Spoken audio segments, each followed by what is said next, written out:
surgiu do mar. Ela vai receber como se fosse uma ferida de morte, mas ela foi curada. E todos ficaram maravilhados diante disso. Ou seja, o que está acontecendo aqui é uma imitação. O dragão aqui, correto?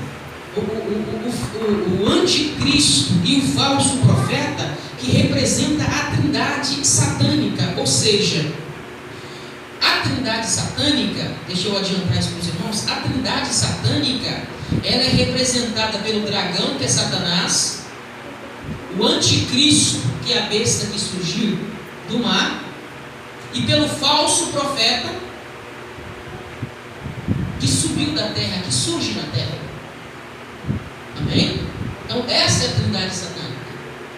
Então a trindade satânica, o que ela faz? Ela imita. E ela vai enganar muitos, por quê? Porque Satanás é um imitador. Ele quer imitar as coisas de Deus. Hoje à noite você vai entender assim, é por isso que tem muito crente desenganado. Porque o Satanás, ele é um falsificador. Ele é um imitador, ele é um mentiroso. Só que para você saber se você está sendo enganado por ele ou não, você precisa conhecer o quê? Se você não conhece a verdade, correto? Porque Satanás, ele usa, correto? Ele vai usar de ferramentas e artimanhas para manipular e enganar as pessoas, correto? Operando sinais parecidos ou iguais àqueles que a Trindade Santa opera e realiza. E é isso que vai acontecer, a gente vai ver. Então no versículo 4 fala assim: e passaram a adorar o dragão, a qual tinha transferido a autoridade à besta, e então todos também começaram a adorar a besta, exclamando: quem é semelhante à besta? Quem pode guerrear contra ela? Oh, meus irmãos, esse linguajar aqui é um linguajar é uma paródia cantada de inveja, de engano. Irmãos, gente, olha para você ver. Quem é que pode batalhar contra a besta? Quem é que pode contra ela? Irmãos, esse linguajar aqui, irmãos, ou seja, é daquele que tem todo o poder e toda a autoridade. O único que pode, ninguém pode batalhar e guerrear contra o nosso Senhor. Mas olha o que o Satanás faz. Olha o que o dragão, olha o que a besta faz. Porque as pessoas ficam maravilhadas, meus irmãos, diante dessa ferida dela que ela foi recuperada e curada. As pessoas ficam maravilhadas, vão ficar maravilhadas. Você viu, menina? Que milagre, hein? Isso aí não é para homem, não, isso é para Deus. Nem todo milagre significa que Deus está naquele, mas foi curado. Aí onde que está a questão? Como é que a gente classifica se foi Deus ou não se foi Deus? Ou como é que a igreja evangélica faz? Correto? Dependendo de um grande milagre, dependendo de uma grande situação, correto? E a Bíblia está carregada desses textos, correto? Se a pessoa foi curada, se a pessoa aconteceu um grande milagre, as pessoas atribuem isso, correto, a Deus. Muitas das vezes não foi Deus. Muitas das vezes aquele foi feito, foi operado para enganar e manipular as pessoas. E a Bíblia está carregada disso aí, é que os evangélicos não leem certas passagens, correto? É? Correto? O exemplo clássico que a gente dá disso aí, correto? Foi quando o Moisés chegou diante do faraó no Egito, correto? O faraó, correto, está lá sentado no trono lá, o Moisés chegou com o cajadão dele, de pastor, chegou lá e o cajadão dele, o faraó perguntou: qual que é a prova que eu sou com você? Aí o Moisés chegou e fez assim, ó, aí a prova aí, ó, jogou o cajado dele, transformou numa serpente. Transformou-se em uma serpente, em uma víbora. Aí o Moisés, agora o faraó amolece o coração. Agora o faraó amolece o coração. Não é isso, minha irmã? Não é isso, igreja? A gente não acha que para que as pessoas venham se converter a Deus, ele precisa ver um grande milagre. Ela precisa ver um grande. Se ele operar esse milagre, agora ele aceita Jesus. Agora ela se rende. Agora ele volta para. Não. O Moisés já achou que todo mundo vendo a serpente lá. Aí os magos do faraó, os macumbeiros do faraó olhou, deu risada. É isso aí. Eles pegou e jogou o cajado deles também. Jogou. Para vocês verem o nível do engano da mãe. Gente, está lá. Está lá, gente, está lá. Jogou, porque enquanto todo mundo lá, o mago de faraó jogou o cajado deles também, transformou. Qual que é a diferença nessa passagem? Que a serpente de Moisés engoliu a serpente dos magos. Mas eles transformaram também em serpente.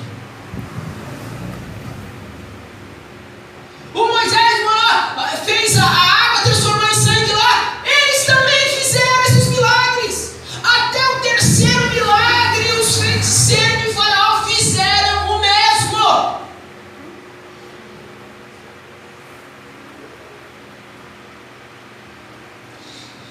Meus irmãos, os milagres não vão fazer com que as pessoas se voltem para Deus. Os milagres, muitas das vezes, eles vão fazer, é o que vai acontecer no período tribulacional, vão fazer com que as pessoas sejam enganadas e mais manipuladas. Que é isso que vai discutir? Eu vi.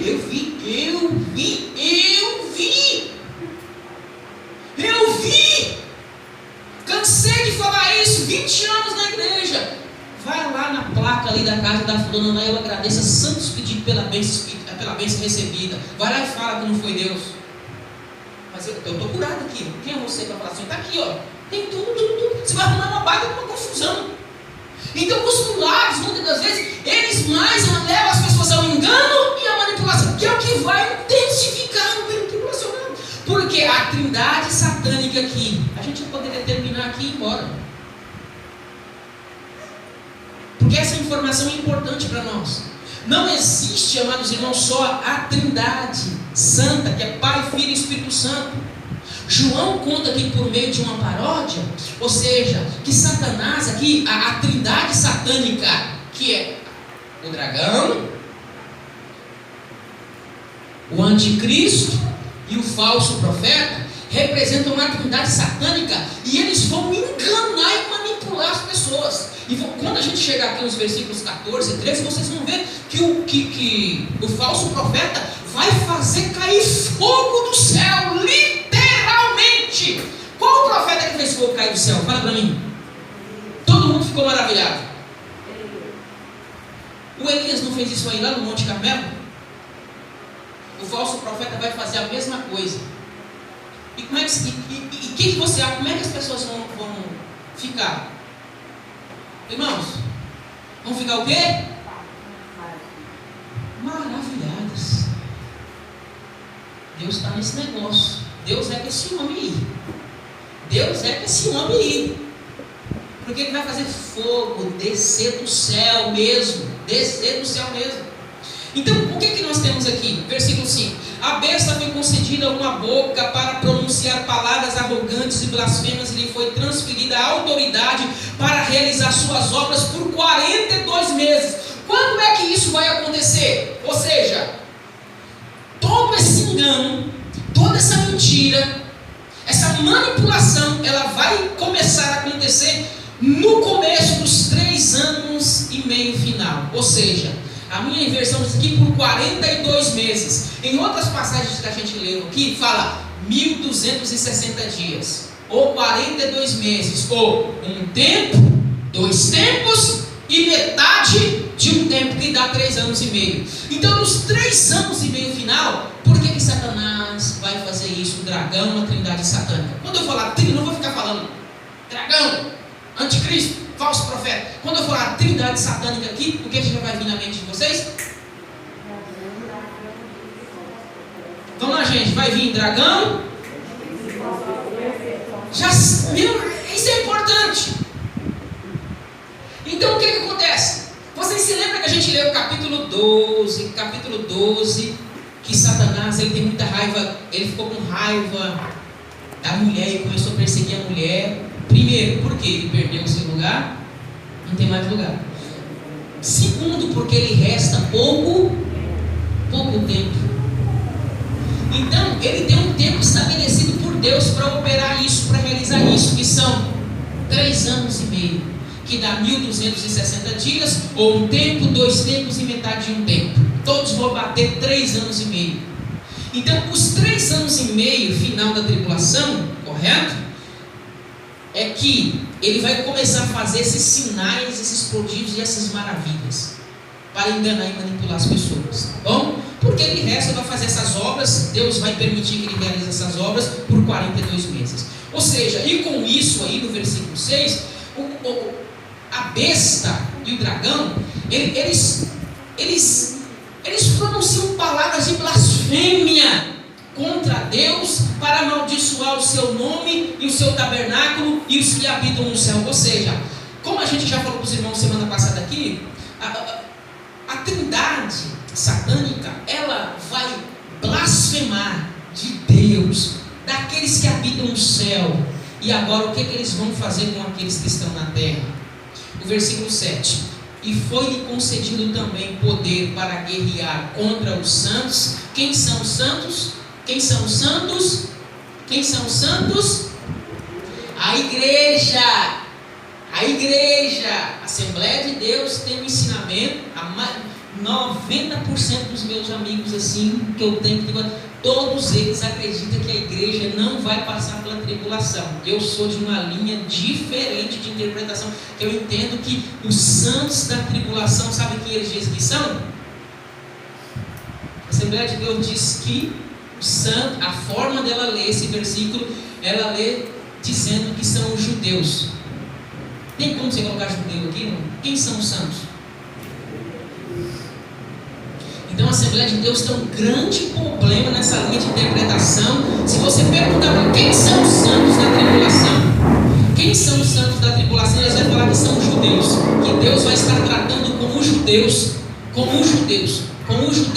e com os desviados que ficarem aqui, correto? Mas eles jamais vão aceitar que é a igreja. Eles não conseguem, amados irmãos, entender que os santos, eu não sei como, não tem como chamar de santo a não ser que é a igreja.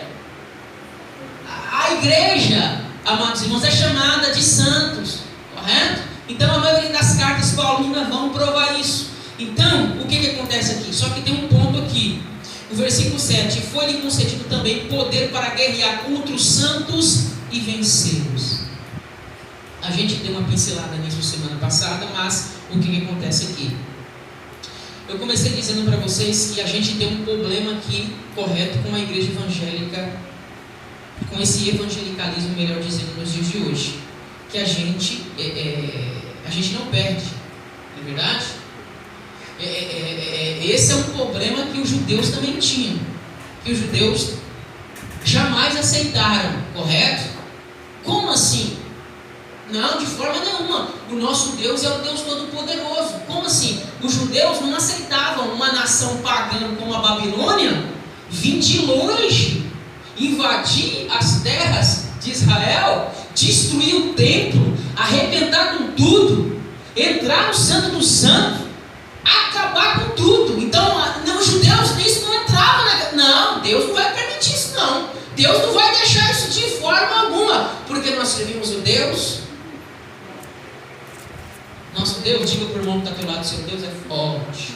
Na obra, você vai vencer, você vai, não vem não, você vai vencer, você vai vencer, você vai vir então corinho, você vai vencer, você vai vencer, você vai vencer. E foi-lhe concedido também poder para guerrear contra os santos e vencê-los. Nós precisamos entender que a vitória da igreja no período tribulacional está na sua morte.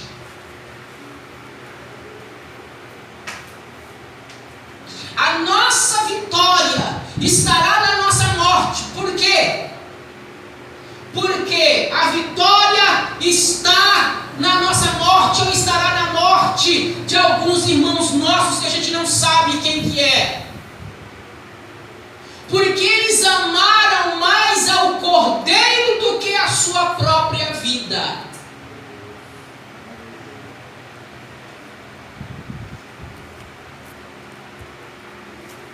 Eu sei que dá um bug nesse momento. Como assim a gente vence na derrota? Como a gente vence na morte? Jesus já deixou isso muito bem claro, que o caminho do discípulo, o caminho do seguidor dele é a cruz, e a cruz leva a maioria dos seus seguidores ao sofrimento e até a morte de cruz. E quando chegar em alguns versos aqui para frente, o texto vai dizer assim: olha, quem tiver de ir para o cativeiro irá, quem tiver de ser morto à espada vai ser morto à espada. E não é para pegar a espada não, viu?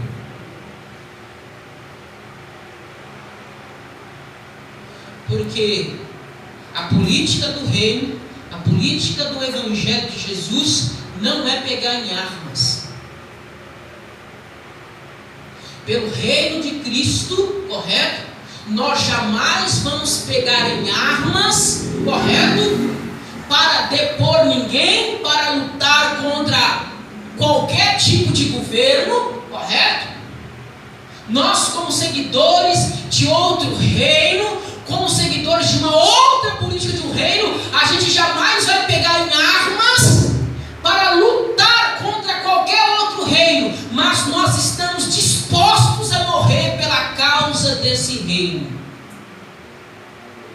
Quando Pedro tentou atirar a espada, a peixeira dele, Jesus falou assim: olha, guarde a sua espada aí, porque quem lança a mão da espada, a espada morrerá. Com isso eu não estou dizendo, correto, que se um bandido entrar lá dentro da sua casa lá e quiser bagunçar, não, dá um couro nele bem dado mesmo. Eu quero que vocês me entendam o que eu estou falando aqui. Que nós cristãos não estamos aqui para pegar em armas, para lutar contra qualquer outro reino desse mundo. Mas nós estamos dispostos a morrer pela causa do reino, não é por nós. Servimos. E foi-lhe concedido poder para guerrear contra os santos, ou seja, e vencê-los. E recebeu autoridade sobre toda a tribo, povo, língua e nação. Ou seja, aqui nós temos aqui o anticristo, ele vai receber mesmo poder e autoridade política sobre todo o reino, povo e língua. Ou seja, ele vai ter um governo mundial mesmo. E ele vai ter poder. E ele vai perseguir e guerrear quem? Contra quem ele vai guerrear? Os santos, a igreja. Por quê? Por quê? Porque o diabo não gosta de crente. Por quê? Por quê? Eu quero acreditar que isso já ficou claro na sua mente. Por quê? Ele vai guerrear contra os santos. Na grande tribulação nós temos dois grupos de crentes, dois grupos de santos. Nós não sabemos aqueles que vão morrer por causa do evangelho ou aqueles que vão perseverar até o lugar onde Deus vai conceder, porque só Deus sabe onde que é. E não é você que escolhe: eu quero ficar vivo, eu não quero morrer. Não, a sua fé vai ser testada entre você entregar a sua vida pela causa do Cordeiro. Não é uma questão aqui islâmica, viu? Virar um bom, eu estou aqui, eu vou morrer por causa do Cordeiro, me mata. Não, não é isso. Não é isso. É por manter fidelidade ao Cordeiro. O anticristo vai ter todo um governo mundial e ele vai perseguir os cristãos. Já disse para os irmãos por quê? Porque tudo que vai estar acontecendo no mundo de mal, a culpa é de quem? A culpa vai ser dos crentes. O problema é desse. Então vai perseguir esse povo, correto? E nós temos grupos aqui de pessoas que vão ser pegas de santos do Cordeiro, de igrejas, e é nessa hora que a sua fé vai ser testada. Se você ama mal o Cordeiro, ama mais a sua vida. Aqui aí a gente vai estar desdobrando para muita coisa, desdobrando para muita coisa, desdobrando para muita coisa.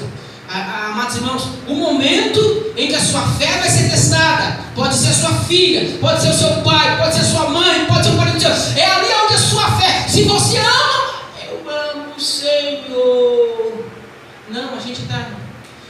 Irmãos, olha, Satanás, ele jogou uma... Eu não vou falar essa palavra, ela está na moda agora essa semana, coquetel molotov, sabe? Não está muito boa não, mas ele lançou vou me arrumar, uma cortina de fumaça no meio da igreja, e os evangélicos acham que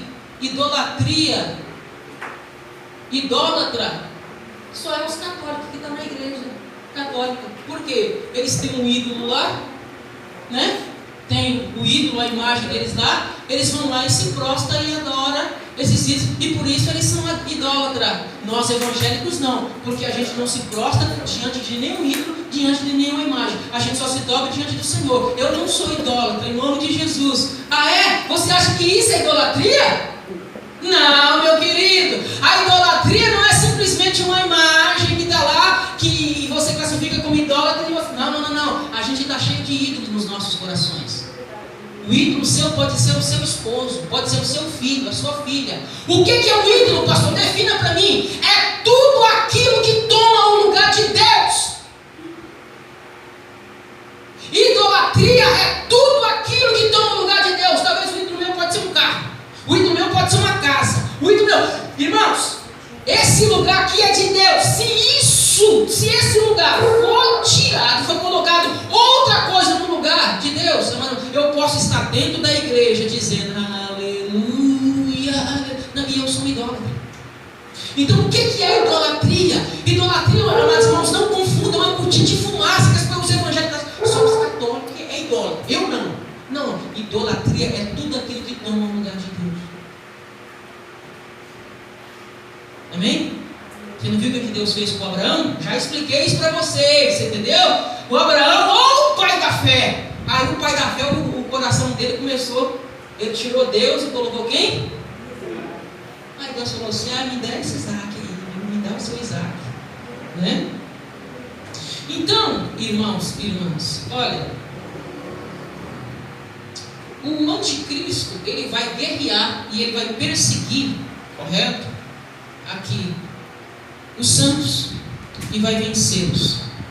E a vitória da igreja, dos cristãos, está na sua morte.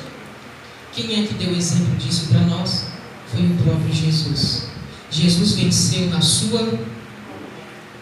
Difícil isso para nós, muito difícil. Mas Jesus, ele venceu Satanás na cruz por meio da sua morte. Ele foi até nisso, ele foi exemplo para nós.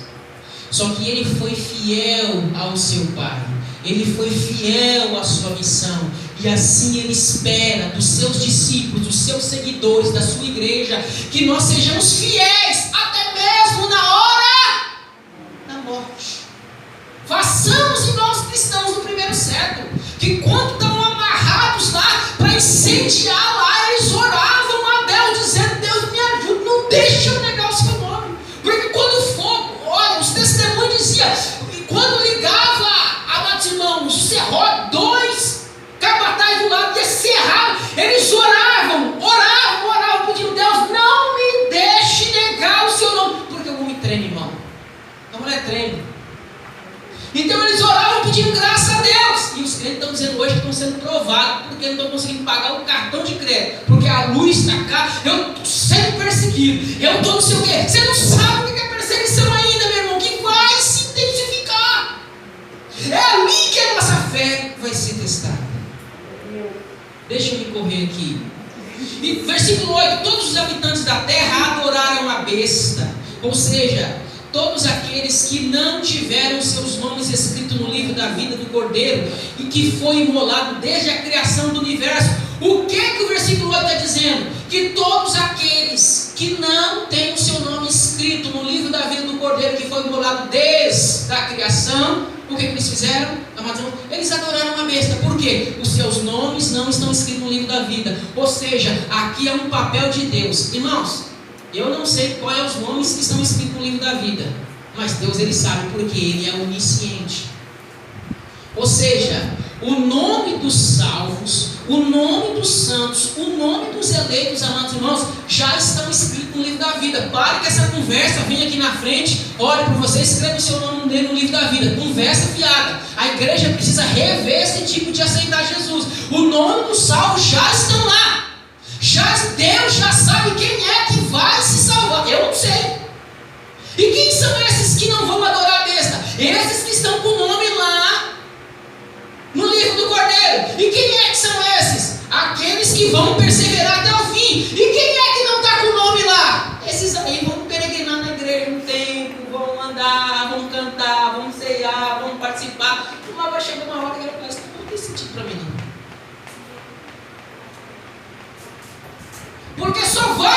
perseverar até o fim, aqueles que têm os nomes lá no livro do Cordeiro, que foi imolado, os nomes já estão lá, gente. Ele já sabe quem vai se salvar. Deus sabe já sabe quem vai se salvar ou não? Sim ou não? Por isso, os nomes estão lá. Ele já sabe quem são aqueles que vão perseverar até o fim. Ele sabe se você vai perseverar até o fim. Eu não sei, irmão. Eu não sei, irmã. Eu não sei quem vai perseverar até o fim. Mas Ele sabe, porque Ele é Deus. Então, se Ele sabe que você vai perseverar até o fim, o seu nome já está lá. Se Ele sabe também se você não vai perseverar até o fim, então o seu nome não está lá.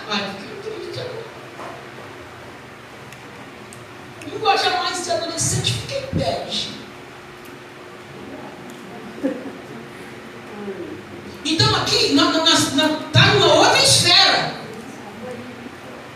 Pastor, então peraí, eu não sei se eu sou salvo ou não? Meu irmão, o que vai dizer se você é salvo ou não, é se você vai perseverar. É a sua perseverança, é a sua fidelidade que vai dizer se o seu nome está lá ou não. Agora, Ele é Deus, Ele já sabe os nomes que estão lá. Eu não sei. Eu não sei. O que eu vou ter que fazer? Eu vou ter que perseverar. Se você perseverar até o fim, olha o versículo 9: aquele que tem ouvidos, ouça e compreenda esta palavra. Amém, gente? Então não fica chateado comigo, não. Versículo 10. Aí, o versículo 10: se alguém tem de ir para o cativeiro, certamente para o cativeiro irá. Ou seja, no período quando o anticristo perseguir a igreja, pensando se tiver de ir para o cativeiro, se tiver de ser preso, para a cadeia vai. Se tiver de ser preso, se tiver de ser levado, vá. Lembra do Sadraque, Mesaque, Abednego, lembra do Daniel? Eles não foram levados cativo para a Babilônia? Sim ou não? Chega lá, eles começaram a fazer igual os demais. Ai, ô Babilônia, ô lugar bonitão, vamos sambar, vamos beber, vamos não sei o que, eu não sei o que, eu não sei o que, vamos cair na gandaia. Não. O Daniel e os amigos dele, eles permaneceram fiéis aonde? Eles não foram levados cativo para a Babilônia. Se tiver de ir para cativeiro, o cativeiro irá. Nesse período, se você tiver de ser preso, se você for pego, se o anticristo não importa. Ah, mas eu queria estar tanto lá na casa do evangelho, no lugar que o pastor falou, os irmãos cantando. Não, agora eu estou aqui preso, e agora, meu Deus? Não. O importante é que aonde você estiver, você mantenha-se fiel ao Senhor. Porque a sua vitória vai estar na sua fidelidade. E se você manter-se fiel ao Senhor, nós nos encontraremos naquele grande dia. Se alguém tiver de ir para o cativeiro, certamente para o cativeiro irá. E se alguém matar a espada, é necessário que pela espada seja boa. A advertência aí, viu? Quem é crente, você sabe, né? Já o conselho já. Não peguem arma. Porque a vitória da igreja vai estar na sua morte. Para uma sociedade capitalista, burguesa igual a nossa, que o fim hoje só é o lucro, falar em perda, tem pessoas que estão desesperadas, porque estão perdendo dinheiro. A última notícia agora é que os magnatas russos deram 5 milhões de dólares, porque que é a cabeça do Vladimir Putin, porque estão perdendo o quê? Quem quer perder dinheiro? Diga amém. Vocês estão espertos, né? Olha aí para você ver, viu? É verdade? Versículo 11, olha aqui o que diz o versículo 11: e vi ainda, olha, outro caedum, que é a expressão grega que aparece nele, e vi ainda emergir da terra outra besta, com 2 chifres semelhantes aos de um cordeiro, e ela se expressava como um dragão. Olha aqui o falso profeta. Cadê o falso profeta aqui, pastor? Não estou vendo não. Olha para você ver. Então nós temos primeiro o dragão. Já falamos bastante do anticristo, que é a besta que surgiu do mar. Agora nós temos outra besta, versículo 11. E vi emergir agora, não é do mar, mas da terra. Lembra que o anticristo, quando ele emergiu do mar, o que o mar simboliza? Quem se lembra? Quem simboliza? O mar? Multidões, povos, nações, correto? Então o anticristo ele vai surgir dos povos, das nações. Alguns falam da Europa, pode ser um judeu falsificado, ou daí por diante, não é verdade? Mas aqui nós temos agora o falso profeta, ou seja, outra besta. Por que é o falso profeta? Olha para mim que coisa interessante. E vi emergir da terra outra besta com 2 chifres semelhantes a um. Ó a paródia aí de novo. Esse Satanás, ele é um invejoso, um copiador, porque ele quer copiar quem? Quem é digno de receber honra e glória? Porque o Cordeiro é digno, porque ele pegou os selos, desatou os livros e morreu por povos, línguas e nações. Olha aqui, esse falso profeta, ele tem 2 chifres semelhantes ao Cordeiro. Poxa, o Apocalipse que a gente leu no capítulo 6 fala de um cordeiro que é digno, não é verdade? Olha, se apresentando aí como o cordeiro. É o falso, não é o verdadeiro, é o falso, correto? Semelhante ao de um cordeiro. Olha, ele é semelhante ao cordeiro, parece com as obras de Jesus. Só que o que acontece? Onde que a gente pega ele? Mas ele fala como o... E o que o dragão está falando aí? Em todo o período tribulacional? Xingando Deus, os santos, blasfemando, correto? Então o falso profeta, correto? O que vai acontecer? É a falsa religião. A besta que surge da terra é a falsa religião representada nesse personagem. É um personagem, um homem também, correto? Que vai se personificar no falso profeta. E esse falso profeta, ele vai falar também palavras de arrogância contra a Deus. Ele parece cordeiro, parece um homem de Deus, mas não é. A intenção dele é para você ver. Nós temos um anticristo, poder político e militar. Agora surgiu outra besta, que é o poder religioso. O falso profeta representa o poder religioso que vai surgir nesse mundo também. Olha o versículo 12, meu horário está indo.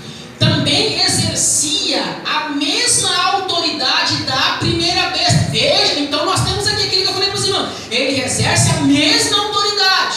Lembra que Pai, Filho e Espírito Santo, Deus deu autoridade para Jesus. O Espírito Santo glorifica o Filho. Ué, como que faz vocês glorificar Jesus aqui? Não é o Espírito Santo? Correto? O Espírito Santo não sei o que, uma coisa do tipo. Então o Espírito Santo glorifica o Filho. O dragão, ele para o anticristo, que é o poder político e militar. Olha para você ver agora. Agora nós temos a trindade, sabe? O falso profeta, como cansei de falar para vocês agora, que é a falsa religião, que vai atribuir o que? Culto, adoração a quem? Ao anticristo. Também exercia a mesma autoridade da primeira besta, e em nome dela, olha, eu anotei aqui 4 coisas que o falso profeta vai fazer. 4 coisas, acompanhe na sua Bíblia, no versículo 12. Olha, o que ele vai fazer, o falso profeta? A besta que surgiu da terra.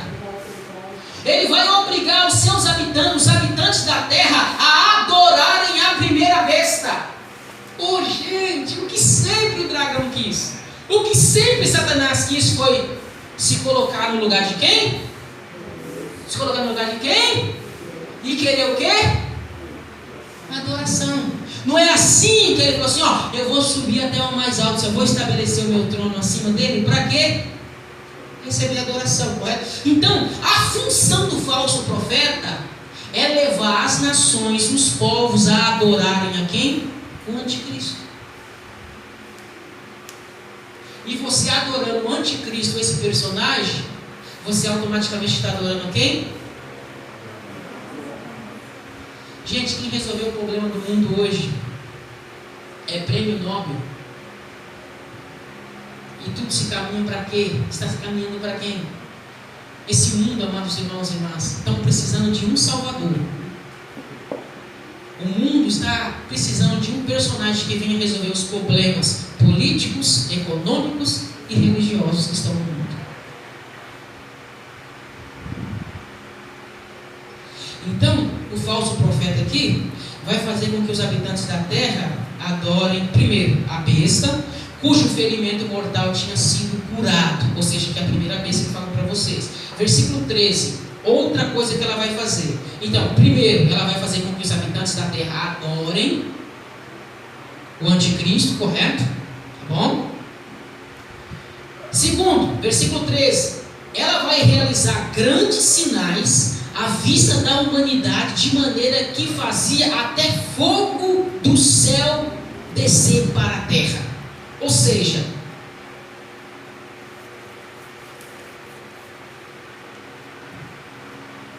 o falso profeta aqui, ele vai realizar sinais, a expressão aqui no grego é semei, ou seja, não é qualquer tipo de sinal não, vai fazer sinais na presença dos povos, na presença do povo, sinais aqui portentosos.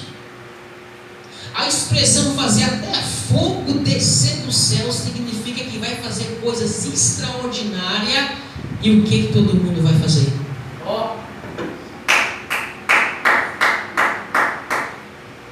Chegou o Salvador que o mundo precisa. Porque os sinais que ela vai fazer aqui, ela vai operar maravilhas, vai conseguir resolver situações, operar situações, correto? Que no mundo hoje é impossível. Vamos imaginar que o falso profeta, correto? Ele consiga resolver o problema da fome no mundo. Consiga, isso é uma maravilha, sim ou não, gente? Sim ou não? Ele consiga resolver o problema da saúde. Ele consegue resolver o problema de tantas áreas que no mundo estão necessitadas. Ele consegue resolver o problema na África, consegue resolver o problema na Europa, consegue resolver o conflito árabe, muçulmano, judeu, consegue resolver, vai fazer sinais maravilhosos, gente. E o que o falso profeta vai fazer? Vai levar o povo todo a adorar ao anticristo, a trindade satânica. Vocês estão entendendo aí, gente? Versículo 14. E por intermédio dos sinais que lhe fora permitido realizar em nome da primeira besta, enganou. Eu disse para vocês que a arma que Satanás tem é o engano. Enganou os habitantes da terra e ordenou-lhes que edificassem uma imagem em honra da besta que fora ferida de morte pela espada, contudo sobreviveram. Ou seja, aqui nós temos vai ser feita uma imagem da besta, da primeira besta, do anticristo. Vai mandar fazer uma imagem muito grande. Para quê? Porque todo mundo precisa de um símbolo. Precisa de um símbolo para que se prostre, para que venere. E o que acontece? Olha o versículo 15. Além disso, foi-lhe dado o poder, que é a terceira coisa, foi-lhe dado o poder para dar fôlego à imagem da primeira besta. Ou seja, o falso profeta vai fazer aquela imagem falar. Você já viu uma imagem que fala? O falso profeta vai fazer realizar maravilhas e sinais. E vai fazer uma imagem do anticristo. E vai fazer a imagem dele falar. Vocês acreditam por muito tempo como é que os pentecostais interpretou o versículo 15? E foi-lhe dado o poder para dar fôlego à imagem da primeira besta, para que falasse? Sabe como que os pentecostais interpretou isso? Interpretava isso até a década de 90? Olha a televisão aqui, ó. A imagem, né? A imagem, a televisão fala. Como é que pode? A imagem fala. A gente tem um grande homem de Deus no Brasil que pensava isso. Interpretava aqui como uma televisão, mas a gente sabe que é uma imagem mesmo que vai ter esse poder de falar. E com isso, né, prestaram uma adoração aqui. E a capacidade de falar e fizesse com que todos os que não prestassem adoração fossem mortos. Ou seja, quem não adorar vai ser... O que nós temos, João, tem em mente aqui? Nós temos lá a passagem de Daniel, dos 4 jovens lá, Daniel 4, já leram? Sadraque, Mesaque e Abednego. Daniel, Sadraque, Mesaque e Abednego, na fornalha não tiver medo. Sadraque, Mesaque e Abednego. A imagem lá, vai tocar a música lá, vai tocar o pífaro lá. E o que os 4 jovens fizeram? Ó rei, fica sabendo de uma coisa, viu? A gente não vai se prostrar diante dessa imagem não, tá? Independente do que Deus for fazer, se Ele livrar nós, amém. Se não livrar, amém também. Mas a gente não vai se adorar não, tá? Então as pessoas, o anticristo e o falso profeta vai exigir o quê? Do povo? Vai exigir o quê? Os habitantes da terra adoração. E quem não se adorar, e quem não quiser se prostrar e adorar, vai ser o quê? Vai ser morto. Vai ser morto. Versículo 16. A quarta coisa. Olha ainda. Olha o que o falso profeta vai fazer. Aqui está um dos versículos bem debatidos até os dias de hoje, né? E ela obrigou a todos os pequenos, grandes, ricos, pobres e livres e escravos a aceitarem certa marca ou estampa ou sinal na mão direita ou na testa, a fim de que ninguém pudesse comprar nem vender, a não ser que apresentasse tal marca, que é o nome da besta e o número do seu nome. Versículo 18. Aqui é preciso decifrar. Aquele que tem sabedoria calcule o número da besta, pois o número representa o nome de um ser humano. O número é 666, o tal conhecido 666. Então, por fim, o que o falso profeta vai fazer? Vai fazer o quê? Com que reis pequenos, grandes e pequenos tenham uma marca ou um sinal. Quem não tiver essa marca e esse sinal não vai poder comprar, não vai poder vender, porque essa é a marca, o nome da besta, correto? E quem tem sabedoria entenda, o número é 6666, tá? Nós temos aqui, amados irmãos, duas formas de interpretação para entender aqui os versículos 16, 17 e 18, tá? Existe aqui uma interpretação literal que vai dizer que essa marca, ela é uma marca literal mesmo, que as pessoas vão ser marcadas na testa ou na mão, tá? Que as pessoas vão ser marcadas mesmo na testa ou na mão, para que as pessoas comprem, para que as pessoas vendem, para que as pessoas negociem um período tribulacional. Então, se você quiser comprar, vender, se você não tiver essa marca, você não vai poder participar da sociedade, não vai poder comprar nem vender e daí por diante. Essa é a interpretação literal. Bom, nós temos um outro tipo de interpretação aqui, que é uma interpretação que entende o seguinte, que essa marca na mão, que essa marca na testa, ela não é uma marca literal, mas isso aponta para a mente, correto? Aponta para a submissão, correto? E ação. E eu caminho nessa linha, correto?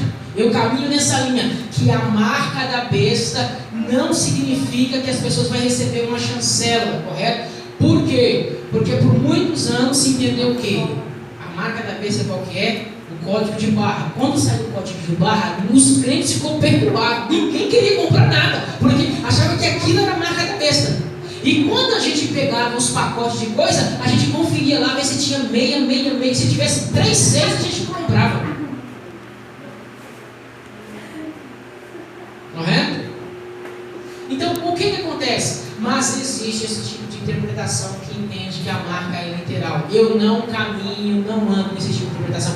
Eu entendo que essa marca, ela aponta na testa ou na mão para a submissão ao reino do anticristo, correto? Porque eu entendo que existe dois reinos aqui: o reino de Deus e o reino da trindade satânica, o reino do Cordeiro e o reino de Satanás. Então, os que são assinalados por Deus, correto? Eles não precisaram receber nenhuma chancela literal ou coisa do tipo, correto?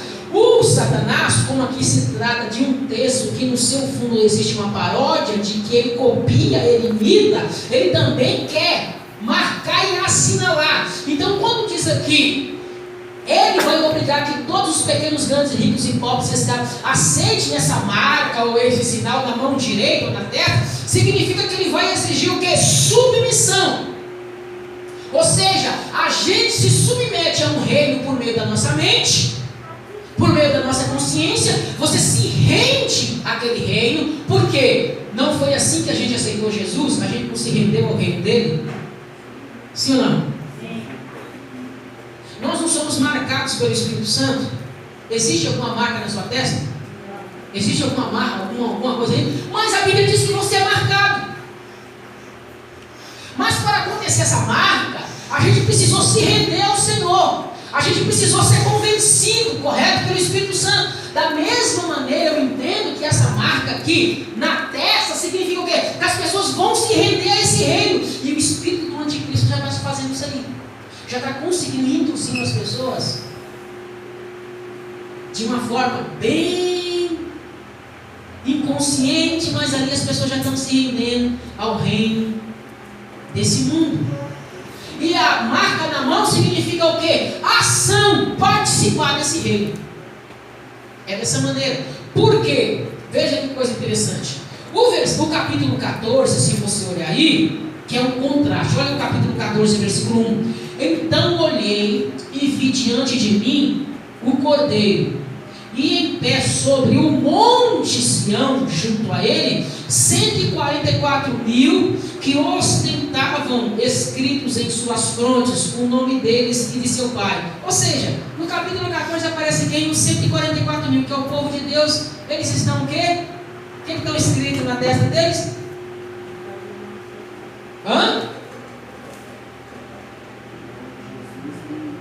O nome deles e o nome do seu pai. Ou seja, isso não aponta para uma marca literal. Olha, vai chegar um momento que você vai ser, você vai no chip. Então começou a surgir várias teorias. Olha, você vai colocar um microchip. Olha, os cartões de crédito hoje já está preparando o ser humano para receber a marca da besta e aquele negócio todo. Irmãos, as pessoas já estão rendendo ao anticristo a sua mente e os seus corações desde já, irmãos. Quando é que as pessoas vão ser marcadas na sua fronte ou na sua mão? Quando as pessoas se submeterem ao reino do anticristo, amados irmãos, e começarem com uma ação da mão participar desse reino. Então eu não entendo de uma forma literal. Amém? Então, aqui nós temos então, irmãos, concluído aqui então, o capítulo 13, alguns pontos importantes aqui. Nós temos aqui a trindade satânica, representada pelo dragão, pelo anticristo e pelo falso profeta, que vai perseguir os santos do Cordeiro e vão os vencer. Nós temos aqui os santos por meio da sua morte, correto? Vencendo a trindade satânica, porque a igreja vence por meio da morte. Nós temos aqui esse personagem que vai surgir, que é o falso profeta, que vai fazer o quê? Com que o mundo inteiro adore a besta, que é esse personagem que surgiu do mar. Então a intenção aqui, amados irmãos, da besta que surgiu aqui da terra, é fazer milagres e maravilhas para mais uma vez enganar, manipular as nações e os povos, e eles vão ser manipulados, vão ser enganados, porque o anticristo, o falso profeta, vai exigir adoração, vai exigir submissão. E quando é que eu vou ser marcado, a minha mente, a minha mão ou a minha testa? Quando eu me submeter à adoração. Veja, amados irmãos, que essa marca tem a ver com a idolatria, com a adoração à besta, com a adoração ao anticristo. Então, para nós, seguidores do Cordeiro, amados irmãos e irmãs, nós não devemos ficar preocupados. Ai, meu Deus, e é o número da besta, é o número da besta. Como é que eu vou comprar? Como é que eu vou vender? Irmãos, irmãs, olha, eu não quero que o diabo me veja onde eu estou, porque eu não quero ser marcado, porque disso, porque daquilo. Irmão, hoje existem satélites que conseguem ver você dentro da sua casa, ver você dentro onde vocês quiserem. Não, eu não quero. Irmãos, então essa marca, eu entendo que ela não é uma marca simplesmente literal, mas tem a ver com submissão, tem a ver com uma ação. É interessante que, por um lado, nós vemos os 144.000, que é a igreja do Senhor assinalada também, correto? E por um outro lado, nós vemos o reino do anticristo, da besta e do falso profeta, que é a trindade satânica, os seus assinalados. Não existe uma terceira via aqui. Ou você serve a Deus, ou você serve a trindade satânica. Ou você adora a Deus, ou adora a trindade satânica. Então, eu quero estar do lado do Cordeiro que venceu. Nós queremos estar do lado do Cordeiro que venceu. Irmãos e irmãs, e o Senhor tem nos dado a sua palavra, o seu povo, a sua igreja, para que nós não sejamos enganados e confundidos. Então, muitas das vezes, amados irmãos e irmãs, há esse desespero, amados irmãos, da marca da besta, que é a marca da besta, se é o número 6, não, o número 666, nada mais, nada menos que é número de homem, número 666, dragão, anticristo e é número de homem, ou seja, eu disse que ele é copiador e enganoso e mentiroso. Olha para você ver, nós temos o número 7, o número 7 representa o número da perfeição, correto? E o que ele fez lá? É número de homem, ou seja, esses personagens que vão se personificar na história. Então, no período tribulacional, amados irmãos, nos 3 anos e meio final, as coisas vão se intensificar. E a lição que a gente pode extrair aqui, amados irmãos, no capítulo 13, a partir dos versículos 11 a seguir, é que nós, amados irmãos e irmãs, não devemos nos ficar maravilhados com aquilo que vai ser operado, com aquilo que vai acontecer, amados irmãos e irmãs. Porque isso, amados irmãos e irmãs, é para enganar a humanidade, para enganar até mesmo o povo de Deus. Se os cristãos não estão enganados, até os eleitos vão deixar-se se levar, não é verdade? Porque a gente não pode saber aonde tem milagre, aí a gente vai correr atrás. Aonde tem milagre, a gente corre atrás. Aonde tem, muitas das vezes, amados irmãos e irmãs, isso pode ser um engano de Satanás. E é isso que ele vai realizar nos 3 anos e meio finais. Mas nós, os seguidores do Cordeiro, amados irmãos e irmãs, estaremos confiando no Senhor, independente do momento que passarmos. Amém? Vamos se colocar.